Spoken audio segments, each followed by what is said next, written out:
செவி உணவு. செவி உணவுக்கு இணையான ஒரு உணவு வேறு எந்த உணவும் கிடையாது. அதனால தான் அது செல்வம்னே சொல்கிறார் திருவள்ளுவர். மற்ற செல்வங்கள்லாம் கொஞ்சம் நாளைக்கு இருக்கும், போயிடும்.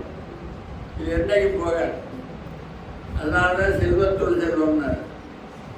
இது போகாத செல்வம், என்றைக்கு நிலையான செல்வம்.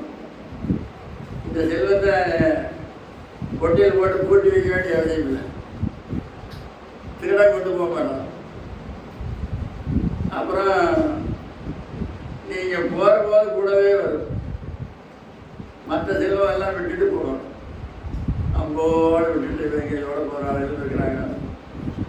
எதாவது எவ்வளோ நாள் முடிஞ்சதை கொண்டுட்டு போகிற ஆளுகள் இருக்கிறாங்க. ஆனால் பெரும்பாலும் நம்ம சம்பாதிக்கிறத 400 ரூபாய் மாதிரி எடுத்துகிட்டு போகணும். எல்லாமே விட்டுட்டு போய் என்ன பிரயோஜனம்?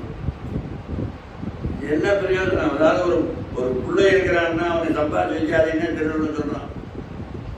திருக்குறளே சொல்றது, தம் பொருள் என்ப தம் மக்கள். உன்னுடைய பொருள் எதுன்னா நம்முடைய குழந்தை தான். அந்த குழந்தைக்கு சம்பாதிக்கிற வழியை காட்டு. அது எத்தனை வேணா சம்பாதிச்சுக்க. நீ சம்பாதிச்சு வச்சு அவனை சோம்பேறியாக்காத, அவனை குடியாரனாக்காத. அவன் உழைப்புனா என்னன்னே தெரியாம போயிடும். அதனால தம் பொருள் என்ப தம் மக்கள், அவர் பொருள் தம் தம் கிடையாது. அவனுக்கு என்ன தலையெழுத்து இருக்குதோ அதை அவங்ககிட்ட வந்து சேரணும். நீ சம்பாதி வச்சுட்டு போனா மட்டும் வச்சு காப்பாற்றான்னு ஒரு புத்தி இருக்கான்.